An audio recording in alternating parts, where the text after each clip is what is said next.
The tomb, ladies and gentlemen, was discovered by Howard Carter, British archaeologist, been living in Egypt even 10-15 years before this discovery. And that's not actually the only thing he found in Egypt.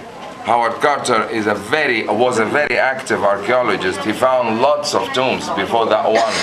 And he found also other sites like mortuary temples and nobles' tombs. He's also a big leader in nobles' tombs.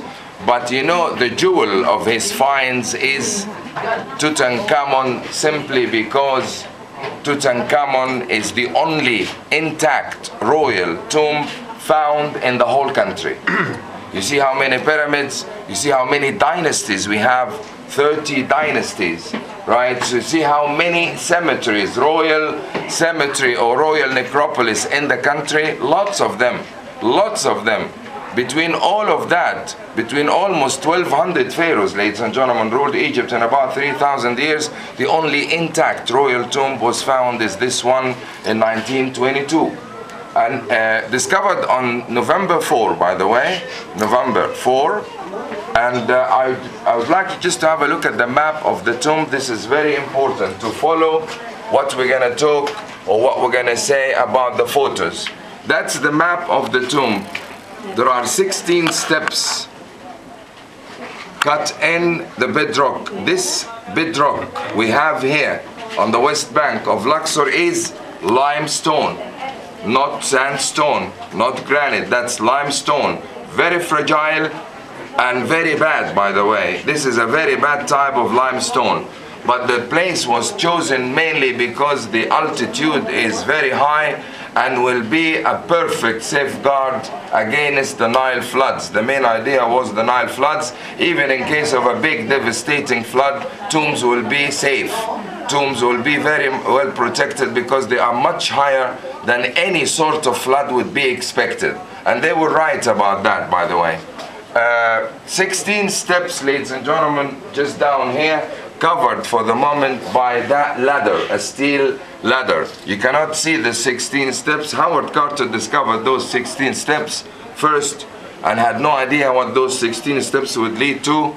In no time he discovered this corridor, which was empty. You're going to see it when you go down there. It was actually empty, no rubble, no debris, no treasures, no furnitures, nothing. And got to the main entrance of the tomb, it was open. The main entrance of the tomb, it was open. Getting from the main entrance into what we call the antechamber. That's the antechamber, the biggest part of the tomb. When you get inside from that entrance, facing that wall, that's exactly was the situation. That was exactly the situation. Beds, I believe you've seen that in the Egyptian Museum. Beds are mainly for mummification ceremonies. I mean, after finishing the whole process, bed will be moved from one bed to another. I mean, the body would be moved from one bed to another for some sort of prayers and hymns and ritual hymns, right? On this side, left-hand side, when you get inside, or when Howard Carter got inside, on that corner of the antechamber, the 6 chariots were found in pieces, dismantled, and the beds were just ahead of him. Above and underneath those mummification beds, there were some real beds used by the pharaoh his lifetime. This is the pure golden one, the one you've seen in the Egyptian Museum. There were actually, the throne was here, and lots of other beds. That's the throne, you can see it from this side. That's the throne. And also those jars and boxes full of jewelry, clothes, everything you can imagine, and statues, what you've seen actually on the second floor of the Egyptian Museum. And this side, ladies and gentlemen, which is numbered 5 and 6 now, was sealed. There was a wall here, and 2 life-sized statues made of ebony of the king were standing right and left of that sealed part.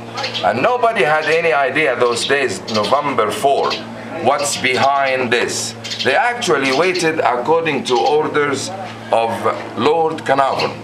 Lord Carnarvon was the wealthy English lord who was paying Howard Carter and his team. And he told them, stop, nobody would open this until I get to Luxor from England. He cabled them those days. On November 22, ladies and gentlemen, Howard Carter was here, standing exactly here, and Lord Carnarvon. Lord Carnarvon was here from London, and they started opening that part to get shocked with something appeared to them pure gold. It was not pure gold. It was a massive wooden shrine. You can easily call it a wooden box.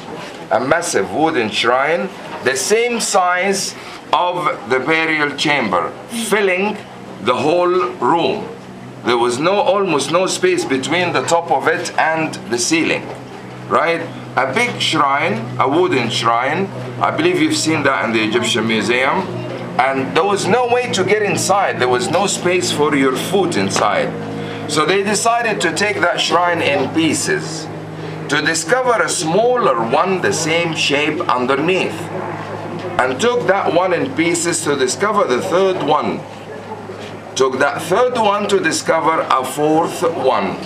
That fourth one, that's the biggest one, by the way. The first one seen, this one.